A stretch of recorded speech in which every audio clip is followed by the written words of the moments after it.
Olá, eu sou o professor Antônio dos Anjos, da Universidade Estadual de Goiás, do curso de Geografia, e essa é mais uma aula de metodologia, hoje ensinando a fazer a formatação do trabalho do TCC. Essa aqui é a norma 14.724, que trata da apresentação do trabalho, que significa a formatação dele, a forma que ele deve tomar, né? Como ele deve se apresentar do ponto de vista formal. Existe o esquema aqui da estrutura do trabalho, né? Então, o trabalho de tipo monográfico segue essa norma na íntegra. Nós seguiremos ela em parte, porque o nosso texto terá o formato de artigo, então não seguirá exatamente o que está nessa norma. Um trabalho monográfico ele tem uma parte chamada externa, que é a capa e a lombada. A lombada ela é apenas a lateral, na parte ali do encadernamento, que às vezes dá para escrever coisas ali quando o trabalho é volumoso. E existe a parte que é interna. Na parte interna, nós temos os elementos pré-textuais, que são aqueles que vêm antes da introdução. E aí tem todas essas folhas aqui, algumas são obrigatórias e outras são opcionais. Tá? Então, depois da capa, tem a folha de rosto, que nós utilizamos no nosso trabalho com artigo. A errata ela é quando há algum erro no trabalho, depois que ele foi impresso, aí a errata é para avisar que há um erro, né? Para não perder o material impresso. Então, ela não é opcional, ela é condicional, na verdade, né? Folha de aprovação é obrigatório e no nosso trabalho nós também colocamos a ata de avaliação do trabalho, tá? Ele vai compor o PDF do TCC de vocês quando ele for para a biblioteca. Dedicatória opcional vocês podem fazer, agradecimentos também, epígrafe, que é uma frase célebre, cada um dessas ocupando uma folha do trabalho, tá? Uma página. Aliás, folha e página, qual é a diferença entre folha e página? A folha é quando eu imprimo só na frente, eu vou chamar isso de folha, né? Quando eu imprimo dos dois lados, cada lado é uma página. Resumo na língua vernácula, que é a nossa língua, né, é obrigatório. Resumo na língua estrangeira é obrigatório também, então nós utilizamos no nosso trabalho em formato de artigo, né, porque as revistas também já exigem isso. A lista de ilustrações, essas listas todas aqui de tabelas, abreviaturas, símbolos, elas vão constar no trabalho monográfico, mas não no trabalho em formato de artigo. O sumário, ele é obrigatório no caso do monográfico, mas no caso do que é em formato de artigo, a gente não utiliza. Os elementos textuais é o texto em si, que vai da introdução, passa pelo desenvolvimento e chega até a conclusão. Os elementos pós-textuais, eles são as referências, é obrigatório, o formato de artigo também, e esses outros aqui, eles têm mais nos trabalhos monográficos, né? Um artigo pode ter anexos ou apêndices, mas é mais raro. Vou mostrar para vocês um material que eu mando para aqueles que estão no final da elaboração do TCC, mostrando a ele quais elementos o nosso TCC tem. Ele tem a capa, é obrigatório, depois ele tem a folha de rosto, depois ele tem a ficha catalográfica que precisa ser feita, depois disso a folha de aprovação, que vai ser a ata de apresentação do TCC. Voltando aqui, essa ficha catalográfica, ela é feita facilmente por meio desse site aqui da universidade, da nossa universidade, tá? Depois da folha de aprovação, a dedicatória, agradecimentos são opcionais, e a epígrafe também, como eu disse. Depois vem o artigo em si, como eu estou mostrando para vocês nessa aula, e com o artigo finaliza o conteúdo, tá? Aí vocês vão mandar um PDF ao final de tudo, né? Que fez a apresentação do trabalho e tal, vocês vão formatar ele de modo que ele tenha todos esses elementos aqui, e isso vai ser um arquivo de PDF.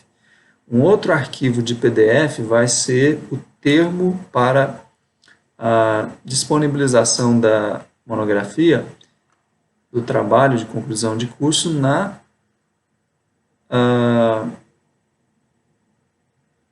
biblioteca da universidade, tá?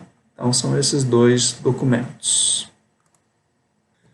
Eu separei para vocês aqui um texto que é o TCC de uma orientanda minha, a Yasmine, e tem também trechos de um outro TCC do Lucas Vieira, que eu juntei aqui para ser um texto que vai servir de exemplo para as formatações.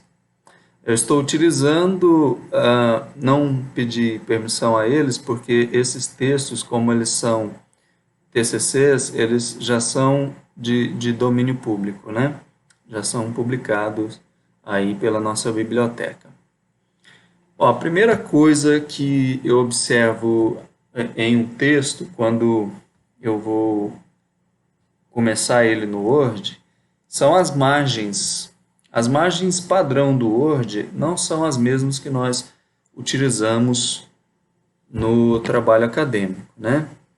Aqui eu vou falar para vocês sobre diversas normas de formatação, tá? Então, tem norma que é só em relação à numeração das sessões, por exemplo, né? Tem norma que é só sobre sumário. Então, a gente explica elas junto com a norma 14724, que fala sobre a apresentação do trabalho, ou seja, a estruturação de todo o trabalho, né? A dimensão formal do trabalho, como é que as coisas devem se configurar no trabalho escrito. Então, a primeira coisa são as margens. A gente vem aqui no Word, no Layout, e aqui tem margem. Então, em margem, nós vamos em margens. Tá vendo? Aqui ela está na moderada, né? Eu não sei qual é a padrão, acho que essa normal aqui é a padrão do Word. Fica nessa forma. Nós vamos aqui em margens personalizadas e vamos colocar assim: a margem superior com 3, a esquerda com 3, que já está, a inferior e a direita serão 2 centímetros. Por que essa configuração? É porque eu preciso colocar a numeração de páginas, então o número de páginas ele vai ocupar 1 centímetro, então a gente coloca 1 centímetro a mais além desses 2, tá vendo? E no inferior aqui eu não tenho que colocar nada, então fica com 2. No superior eu tenho que ter uma margem de 2 centímetros e tenho que ter mais 1 centímetro para aparecer o número de páginas. Na margem esquerda, a explicação do centímetro a mais é a encadernação, seja por espiral ou seja para transformar esse trabalho num trabalho com capa dura. Então vai haver um costuramento dessa lateral e vão passar cola de modo que vai ter 1 centímetro mais ou menos que vai ficar inacessível para a leitura, né? Então, dessa forma, nós teremos o texto, o corpo do trabalho, sempre com uma margem de 2 centímetros livres, totalmente livres, tá?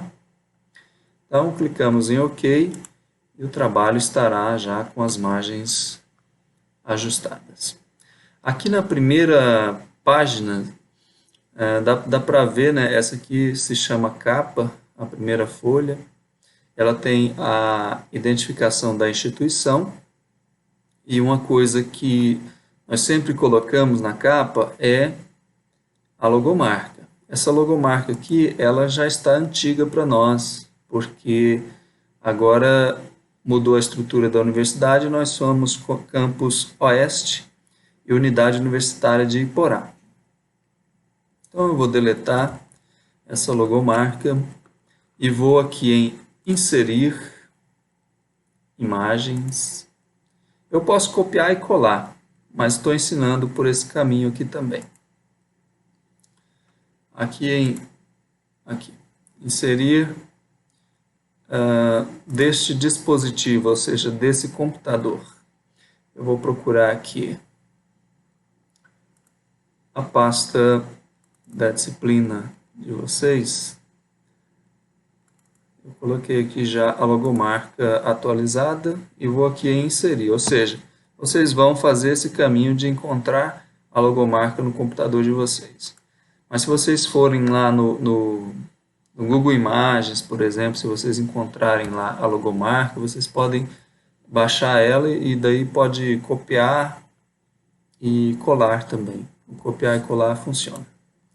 Então, mantendo uma distância aqui entre a logomarca e o nome da instituição, tá? Mais ou menos um espaço ou dois, a gente coloca aqui a identificação da instituição. Universidade Estadual de Goiás, nesse caso agora nós somos Campus Oeste e Unidade Universitária de Iporá. Aqui é o nome de vocês, né? Ou seja, da autor do trabalho, autor, autora. O título, a gente costuma colocar ele em negrito, tá? A norma não fala nada sobre isso. Aqui, no caso, colocamos cidade e ano, tá? A gente não coloca o estado, nem coloca o semestre. Então, suponhamos que vocês façam em 2021, fica 2021, né? O título, a gente deixa ele no meio da página. Então, eu diminuindo aqui a visualização, eu vou fazer isso aqui, ó. Vou puxar isso aqui de modo que ele vai ficar no meio da página. Tá vendo? O título, que é isso aqui, está no meio da página agora. Agora, isso aqui para baixo eu dou espaço até o último elemento ficar lá embaixo, tá vendo? A folha de rosto, ela tem alguns elementos que existem na capa, mas são diferentes.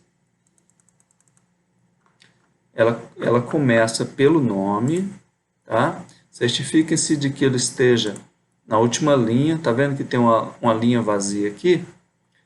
Esse aqui é o limite. E tem uma linha vazia aqui, o cursor está piscando.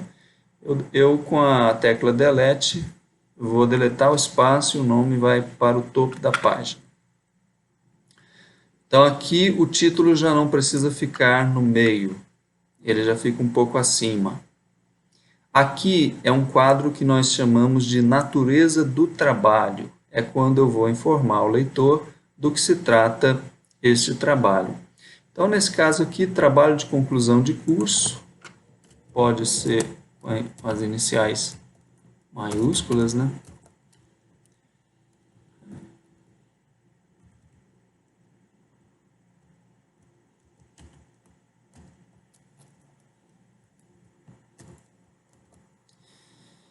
Sempre tem algumas coisinhas que daria para corrigir, né? Mas é assim mesmo. Uma observação importante aqui é que nós só podemos ocupar o meio da página, do meio da página até a margem direita, tá? Então vejam aqui, ó, essa contagem de margem aqui, ela começa em 0. E daqui eu tenho, à esquerda eu tenho 1, 2 e 3 centímetros de página. Aí aqui é o marco 0, para dentro eu tenho 1 até 16 centímetros, tá? De área útil. E tem os 2 centímetros da margem direita. Então, se eu tenho 16 centímetros de área útil do papel, né, para imprimir, então o meio disso é 8. Aqui, ó, eu vou pegar esse cursor e vou clicar no quadradinho que está abaixo dos dois triângulos, tá? significa que ele vai mover tanto a primeira linha quanto as demais. Só demonstrando isso para vocês, ó, percebam que o primeiro triângulo mexe a linha de cima. O segundo triângulo mexe as outras linhas.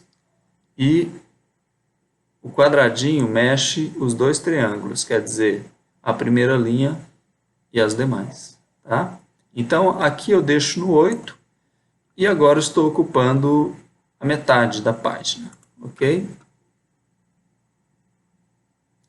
Aqui eu vou puxar, então, o Iporá, vamos deixar 2021. Uma outra coisa que nós temos que inserir no trabalho é a numeração de página.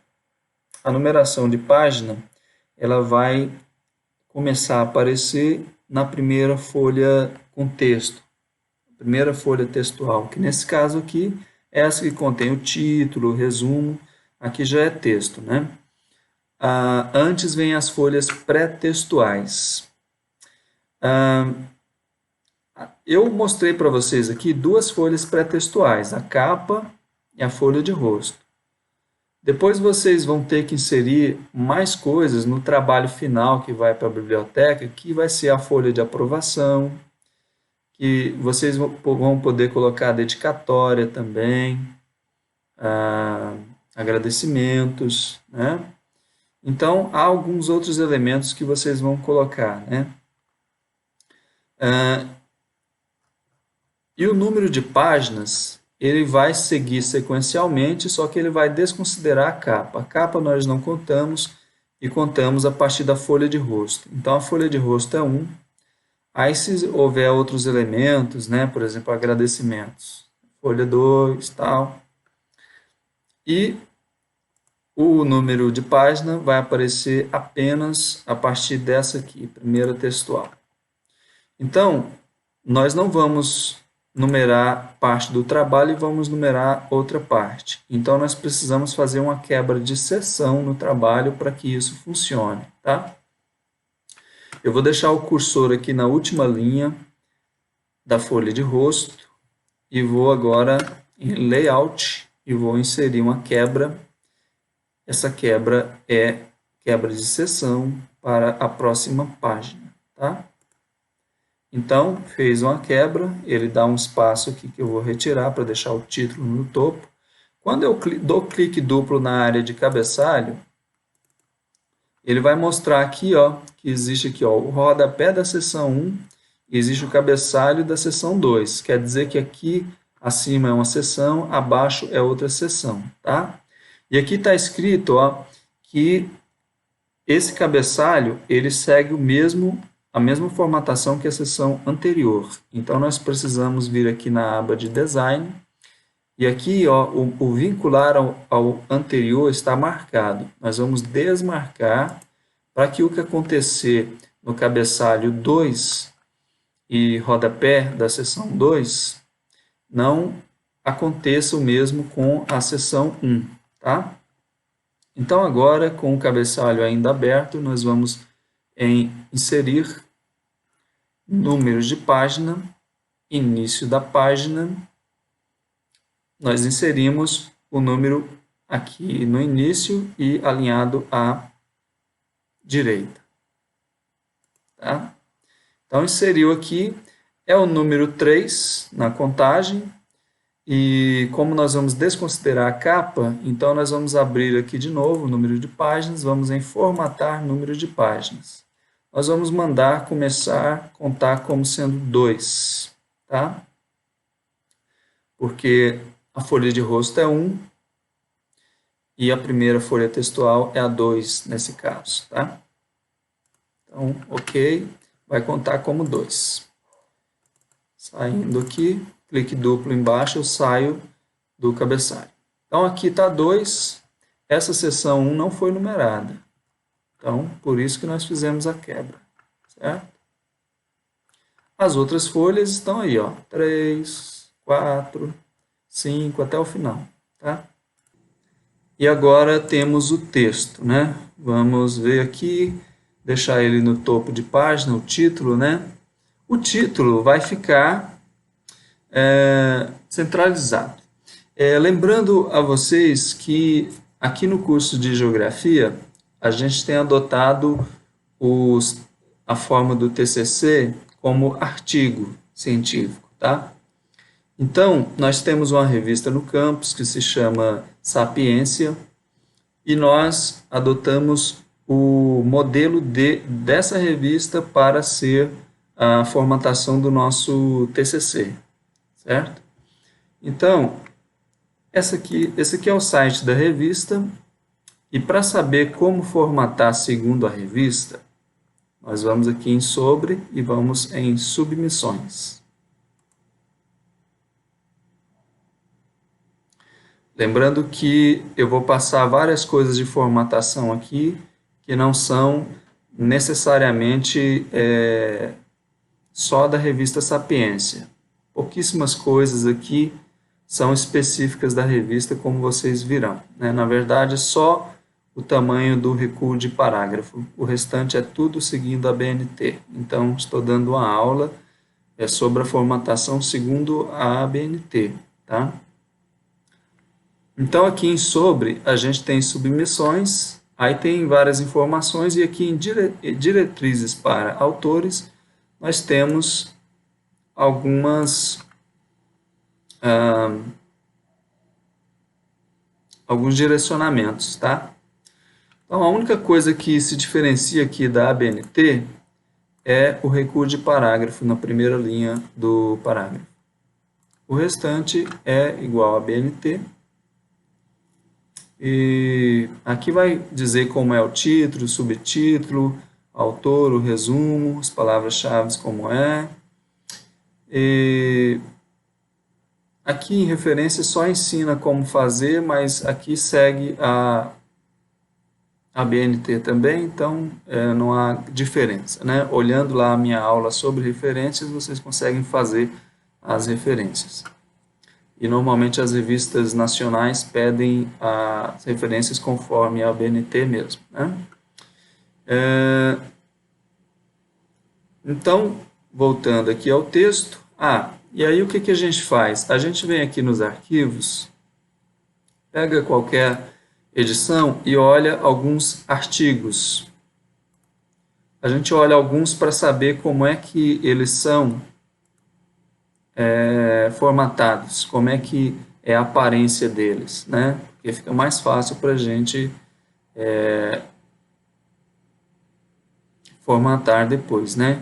Então vejam que aqui tem o título, depois tem o nome do autor, tem a instituição a que ele pertence e tem o e-mail, tá? Outros artigos lá podem ser olhados também, mas eles têm poucas diferenças entre si. Os demais elementos que aparecem aqui, a revista mesma é que coloca, né? Por exemplo, esses dizeres aqui embaixo, né? O que está lá no topo, mas o que a gente entrega é essa parte aqui, daqui para baixo, né? No caso aqui tem uma imagem de abertura, né? Talvez eu devesse mostrar a vocês um outro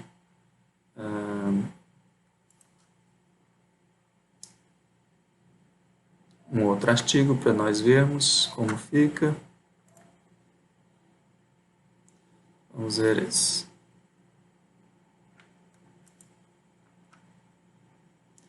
Aqui esse também, tá vendo?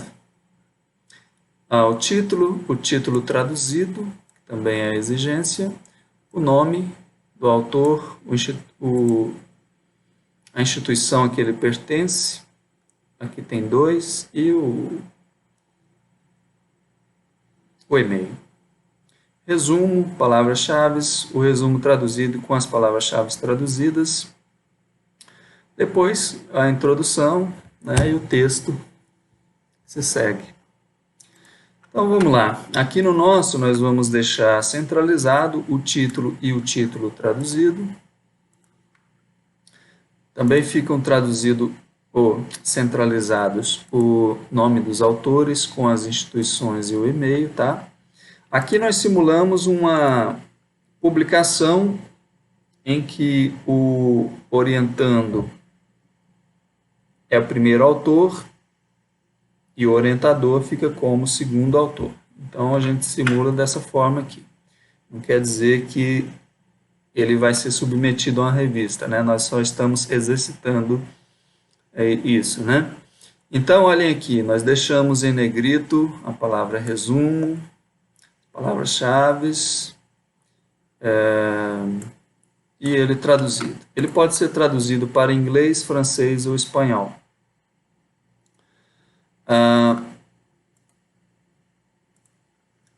Existe uma aula minha sobre resumo, então eu não vou tratar de resumo nessa aula, tá? Mas importante que o resumo seja feito conforme a norma, né? E com todos os elementos na sequência correta. Então, é necessário aprender sobre resumo se vocês não tiverem toda a ciência dele. Então, aqui o primeiro título de sessão. Os títulos são numerados.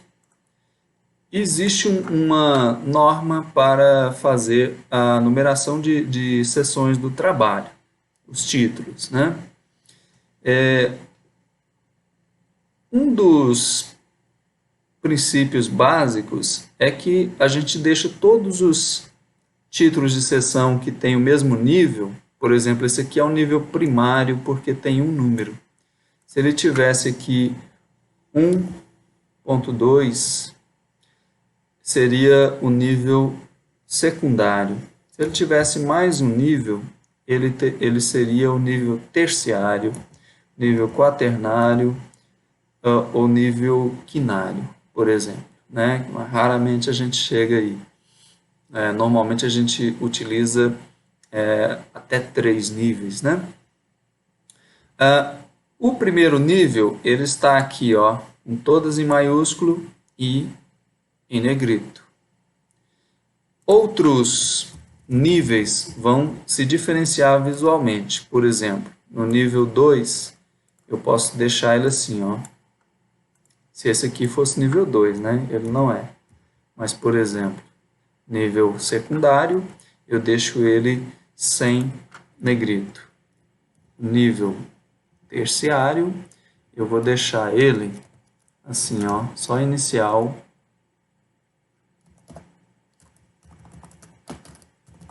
maiúscula. Tá difícil isso aqui. Bom, aumentar mais um nível, nível quaternário, aí eu deixo em itálico. Essas são as formas de fazer a diferenciação, certo? Fazendo aqui a gente ganha tempo, volta tudo aqui. Então, está ok.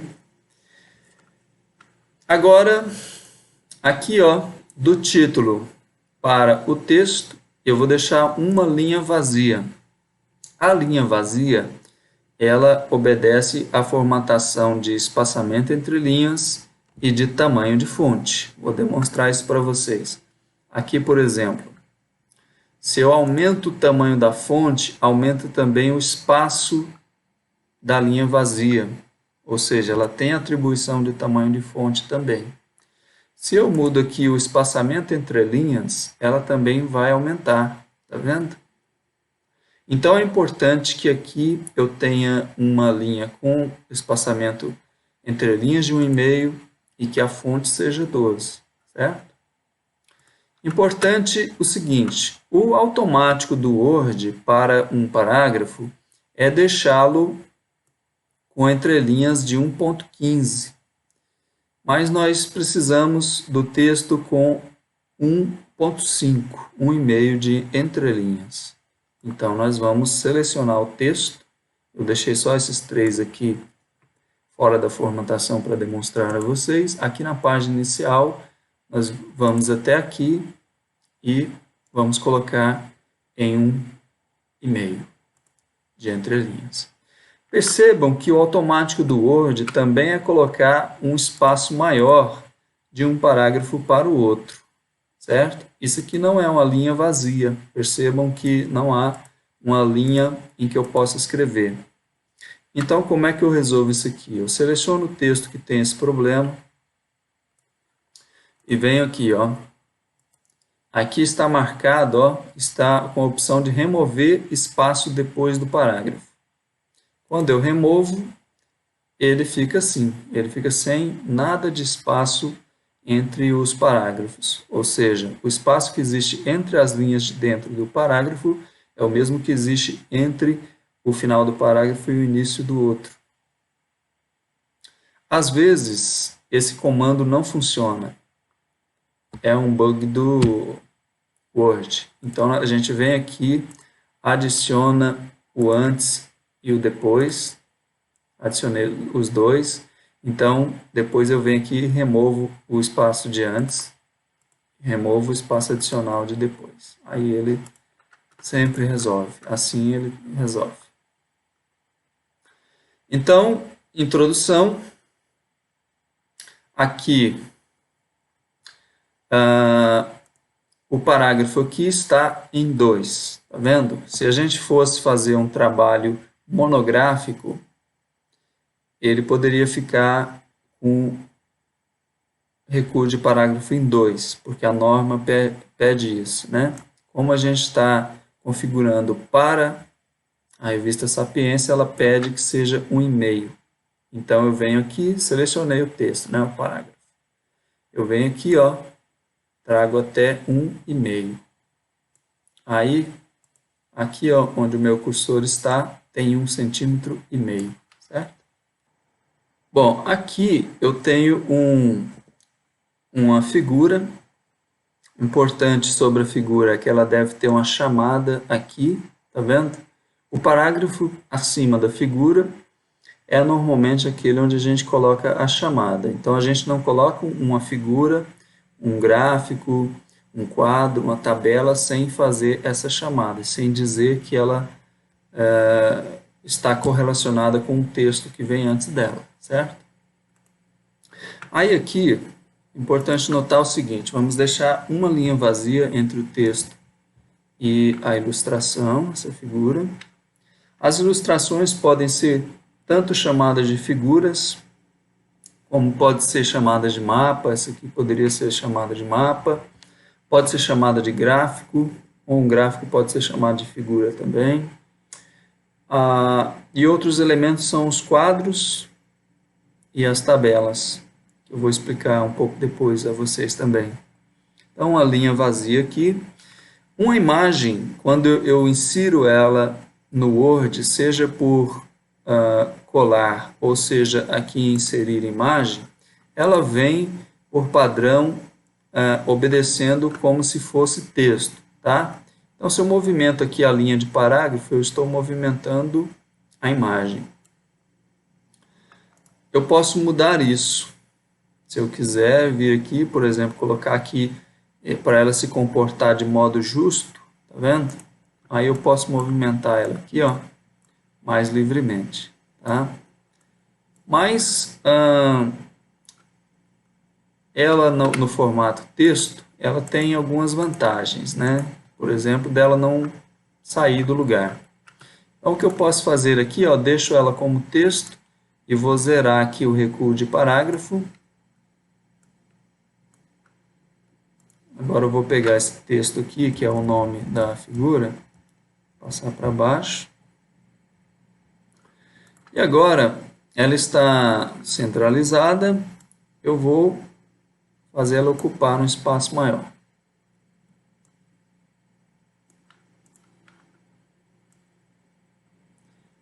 Um mapa como esse é bom que ele ocupe todo o limite das margens, porque eu tenho informações aqui que são muito pequenas, né? Então, se eu coloco um mapa no meu trabalho, é importante que o meu leitor consiga ler as informações do mapa, né?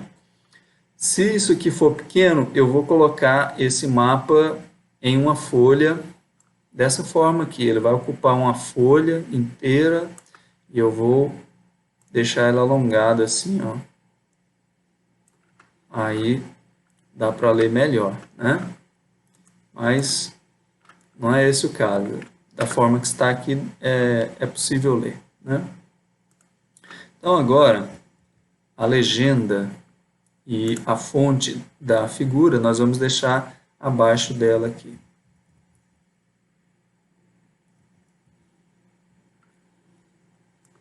Aqui é como texto, então eu vou deixar aqui ele zerado, aqui o recuo de parágrafo, e ele vai ficar então aqui seguindo junto com a imagem, tá? Se, por exemplo, essa imagem eu deixasse aqui ela menor,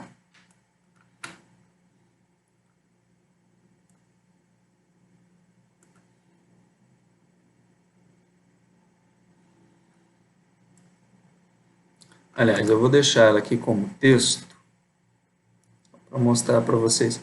Ele, alinhado com o texto, eu vou ter o espaço aqui, o controle de espaço um pouco mais fácil. Uma linha vazia entre ela e o texto. E agora eu posso deixar ela com configuração de texto, por exemplo, centralizado, tá? Suponhamos que eu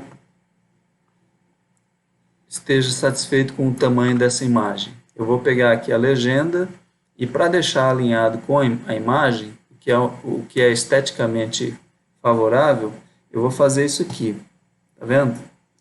Aqui percebam que a imagem aqui, ó, está um pouco para dentro e a legenda está um pouco para fora. Aí, ó, se eu caminho para cá, ela fica muito para dentro. Para cá, fica muito para fora. Então, quando eu quero que os elementos que eu estou comandando com a régua não obedeçam a esse limite quadrado, assim, né, de espaço em espaço, eu vou apertar a tecla Alt e aí eu deixo onde eu quiser. Olhem aqui. Aí eu deixo ali reto com a imagem e o texto vai ficar retinho com a imagem, certo?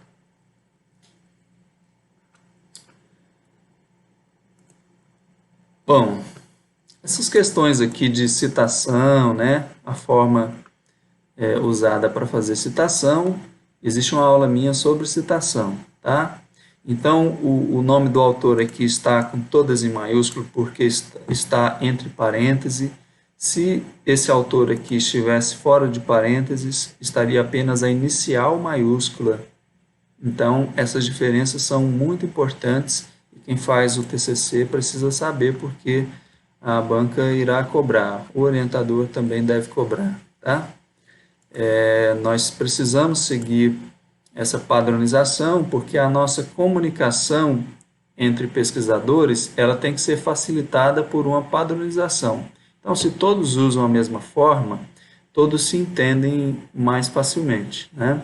Se cada um fizer de um jeito, a comunicação não é possível.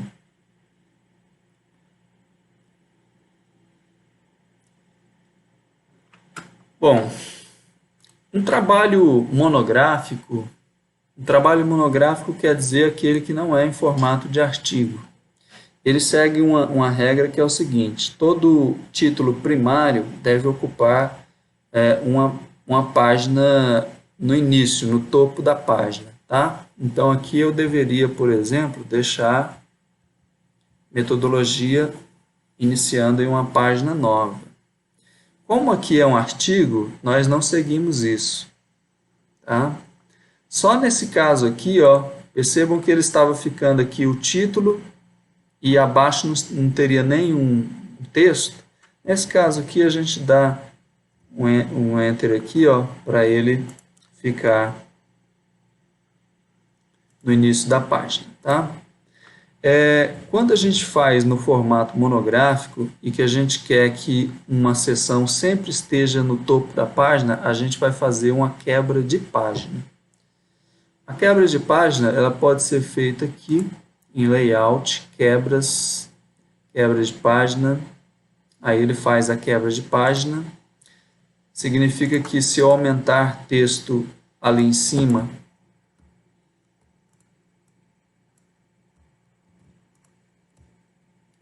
quando esse texto passar para baixo, ele vai iniciar uma página em branco.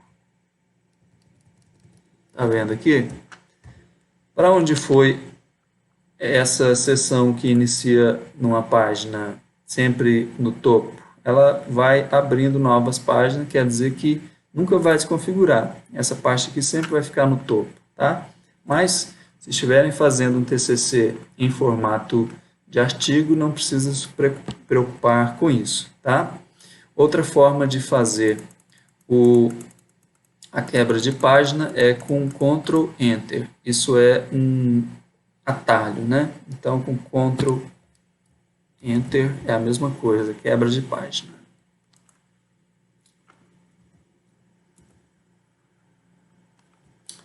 Seguindo,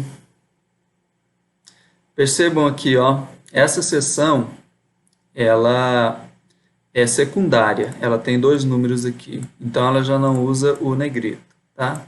Aqui o texto mudou, está com Times New Roman, porque é o texto de outro TCC, tá? Que eu misturei aqui. Aqui está utilizando a fonte Arial, tá vendo? Aqui está utilizando a fonte Times New Roman. São essas duas fontes que vocês podem utilizar no trabalho. Só essas duas, uma das duas. E, adotando uma, tem que ser o trabalho todo com Arial ou o trabalho todo com Times. Tamanho de fonte, ela deve ser 12 no trabalho todo, com exceção da fonte que está aqui, por exemplo, em cabeçalho de quadro, as legendas de figura, elas têm tamanho menor. Esse tamanho menor, a norma não diz se é 10, se é 11. Eu aconselho colocar 11, porque a fonte 10 é muito pequena. Onde mais a fonte fica menor? Nas notas de rodapé, que a gente usa para fazer explicações, né? Aqui, por exemplo, eu vou em revisão e vou aqui em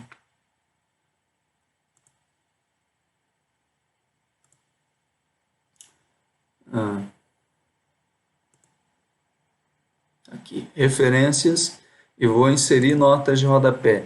Ele vai colocar um número aqui para mim e vai possibilitar eu fazer uma explicação aqui, tá? Então, eu faço a explicação aqui. Aqui eu tenho que utilizar, eu tenho que vir aqui e configurar ele para a fonte que eu estou utilizando, né? Porque o automático do Word é colocar a fonte Calibri, que nós não utilizamos. Então, vou deixar aqui em Arial, vou deixar em tamanho 11. Porque eu tenho dois tamanhos de fonte nesse trabalho. Tem o tamanho 12, que é obrigatório, e tem uma fonte menor. Nesse caso, eu estou adotando o tamanho 11. Aqui eu coloquei esse quadro justamente para falar a vocês sobre quadro. Quadro, ele recebe o título em cima, porque ele é um tipo de informação que primeiro eu tenho que ler para saber do que se trata e depois interpretar a informação. É diferente de uma imagem, que eu posso enxergar a imagem e depois eu tenho que saber a especificidade daquela imagem, tá?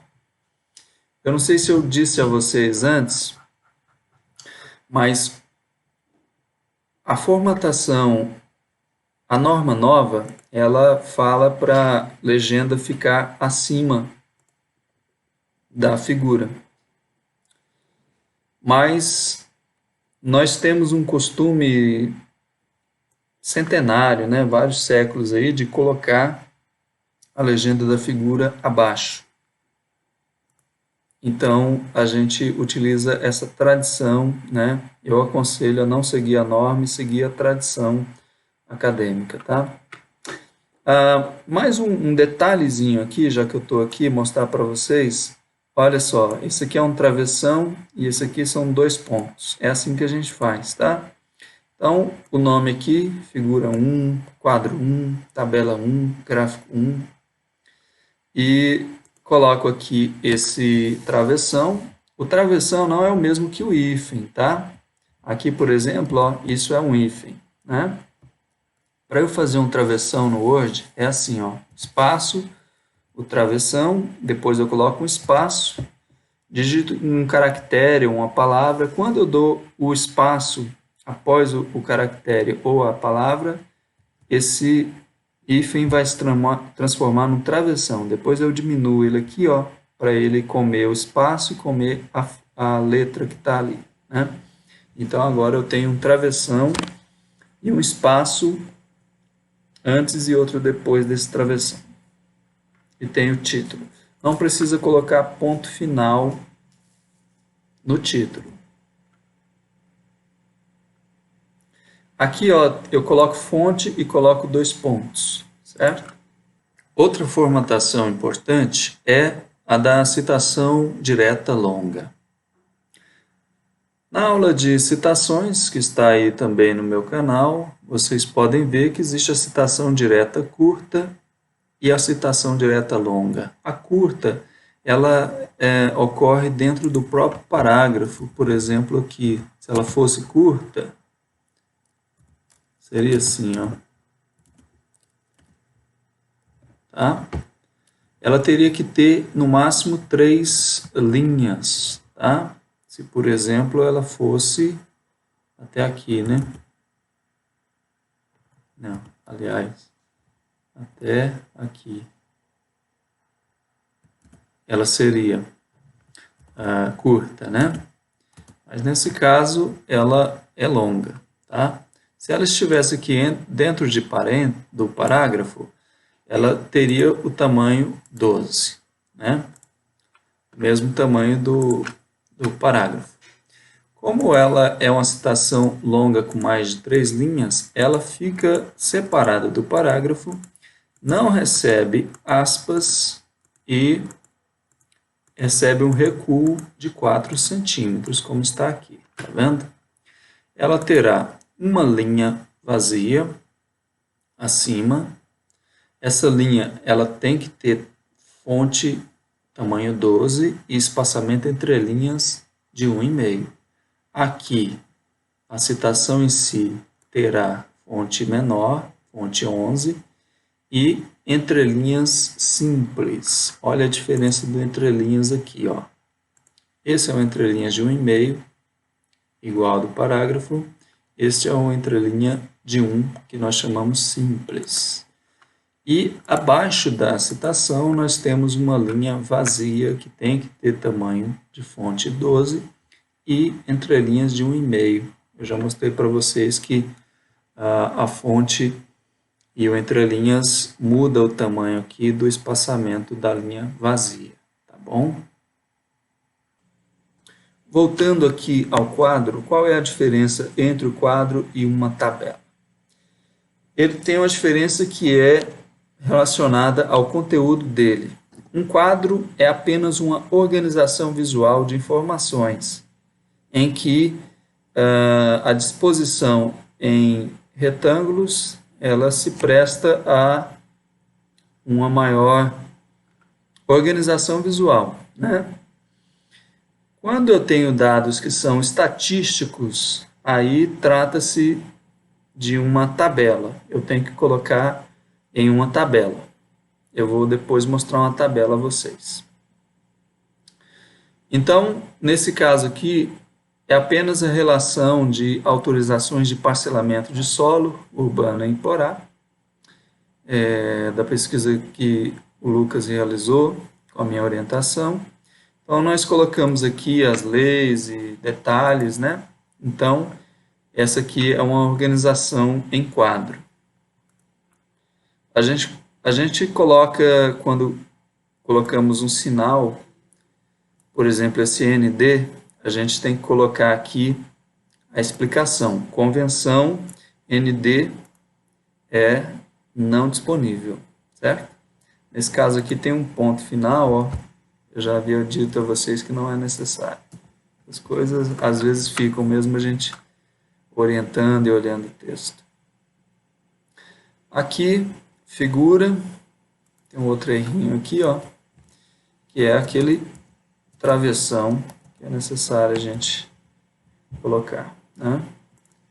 E o ponto aqui. Nesse caso aqui, ó, a fonte existe a fonte do material que foi utilizado para fazer o mapa, e a gente acrescenta aqui, ó, organização, os autores. Ou seja, os autores fizeram a organização desse mapa. Uma coisa aqui para trabalhar com Word, às vezes vocês encontram um documento de Word que está assim, ó, que está passando de uma linha para outra e mostrando apenas um cortezinho aqui com a linha, tá vendo?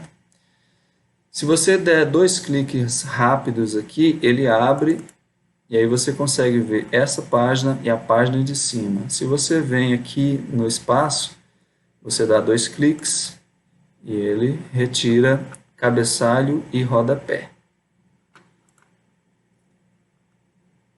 Aqui, ó, é uma tabela. Uma tabela já é outro caso, né?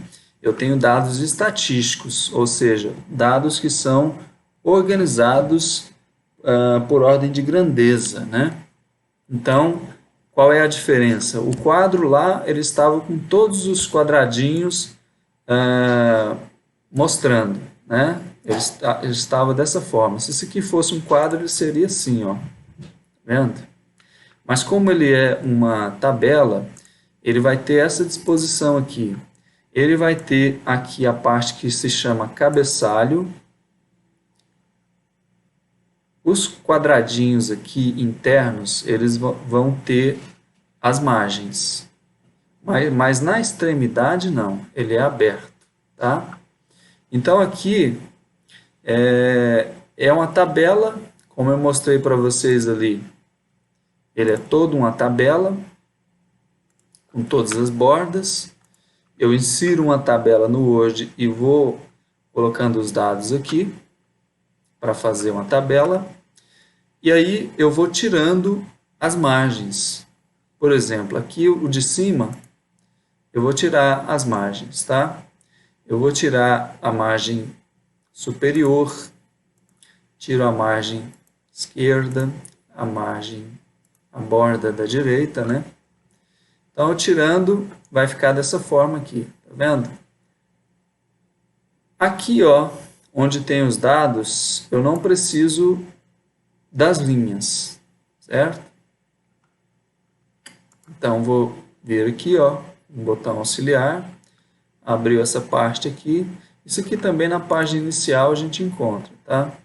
São 2 formas de encontrar controle de bordas. Vou colocar aqui sem bordas. E aqui, ó, essa linha aqui, ela vai ter que ter a borda superior. Então, eu vou deixar a borda superior. Agora, esse quadro aqui, essa célula aqui, ó, ela precisa não ter a borda da esquerda, né? Para ficar aberta. Aí, ó. Selecionei o conteúdo de dentro dela e retirei ali, tá? Então, esse aqui da mesma forma, vou abrir a borda direita, vou abrir a borda direita desse aqui também, e a borda direita desse último. Tá vendo? Temos um cabeçalho com abertura nas extremidades. Aqui embaixo, vou tirar essa borda aqui. E a tabela, ela tem bordas ali em cima, a última linha tem uma borda apenas para significar o final dos dados. Inferior. Fica dessa forma. A ABNT diz que as tabelas seguem a norma do IBGE. Então, o IBGE tem um livrinho que se chama Normas de Tabulação. E lá ensina a fazer tabelas. Se vocês quiserem aprender um pouco mais sobre como fazer tabelas, é esse material do IBGE que ensina, tá? Dá vários modelos de tabela e também os tipos de sinais que eles costumam utilizar, tá? Então, um sinal para indicar zero absoluto, um sinal para significar um zero por arredondamento, um dado que é aproximado, tá? Então, um dado não disponível, tem vários símbolos para se colocar em uma tabela. Também normas de arredondamento, esse tipo de coisa. Eles ensinam lá. Esse aqui é um mapa, né, que produzimos nesse TCC. Aqui um quadro, né, novamente, não é um dado que se devesse colocar numa tabela, porque é só uma organização visual da informação.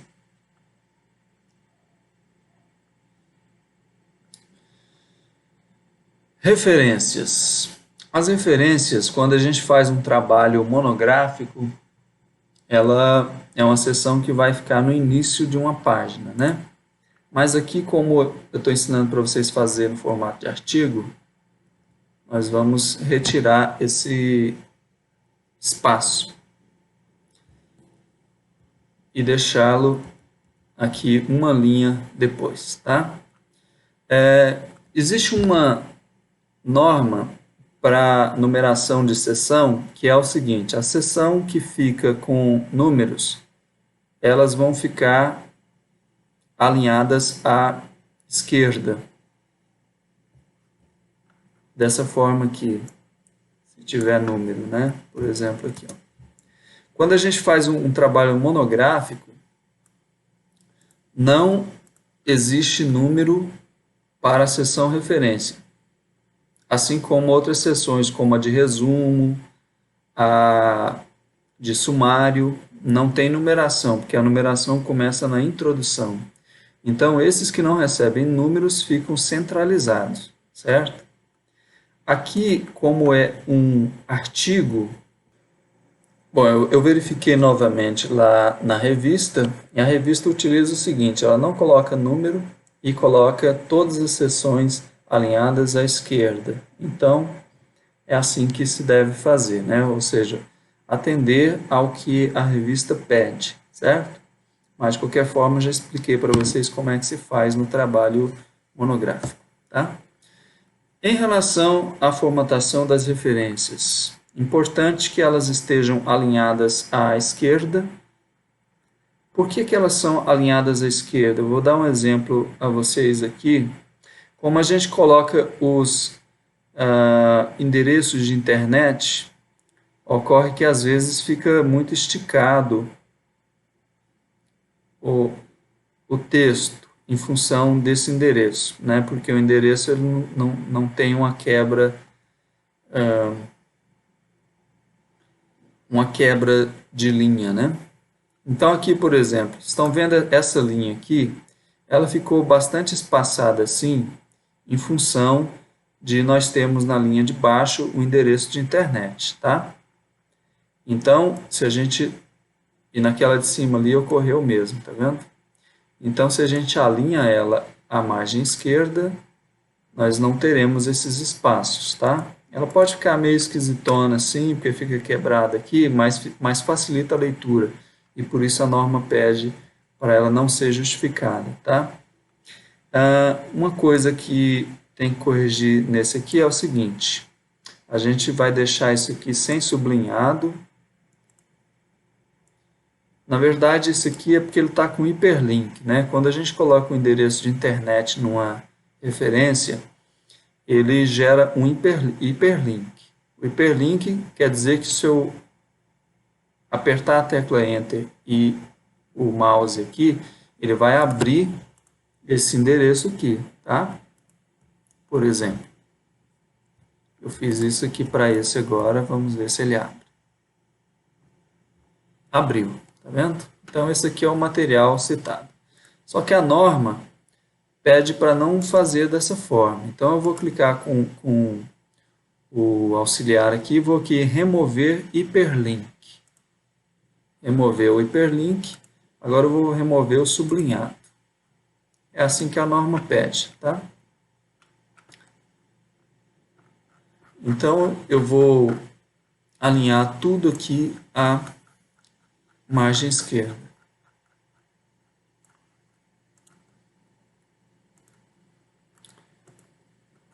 Outra norma sobre as referências é que elas devem estar em ordem alfabética, tá? Então, A, B, B, tudo é B, C, tá?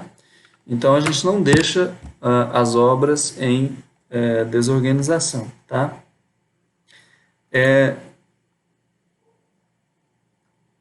Observem quando forem fazer as referências, todas as recomendações que eu passo naquela aula sobre referências, tá? Então, tem que ter o título em destaque, tá? Existe norma diferente para fazer a referência de um trabalho acadêmico como esse aqui, tá? Esse aqui também é um trabalho acadêmico, de livro, de artigo, muda, de matéria de jornal, muda, tá? De imagem em movimento, filmes, cada uma tem o seu jeito de ser feita, tá? Então é na aula específica de referências que vocês vão aprender a fazer isso, tá? A aula deve ter ficado um pouco longa, mas eu quis passar aqui o máximo de informações que vocês precisam, tá? Então, os erros mais comuns que a gente vê é assim, às vezes o texto está lá todo formatado, mas tem um parágrafo lá no meio que está assim, por exemplo, tá? Um trabalho dessa forma aqui é uma tristeza para o orientador receber, né? Porque é uma coisa tão fácil a pessoa ir lá e olhar todo o texto e colocar justificado, né? Ou seja, vai do início do texto, da primeira página até a última, confere se estão todas com a justificação às margens, dessa forma aqui, tá vendo? Aí encontra textos assim também. A pessoa escreveu, deixou vários parágrafos com 2 centímetros, mas tem um lá que está com 1,5, tá? Então, isso é o tipo de coisa que é muito fácil corrigir num trabalho e às vezes o orientador fica falando várias vezes, né? Fala assim, coloca o recuo com 2 centímetros. A pessoa faz naquele parágrafo em que o orientador fez e não corrige nos outros. Ou às vezes corrige em todos, mas quando acrescenta texto novo, deixa os mesmos erros, né? Então, durante a orientação, vocês têm que sempre tomar cuidado para aquilo que foi orientado seja incorporado de fato ao conhecimento de vocês e que vocês acertem nessas questões aí de forma, tá?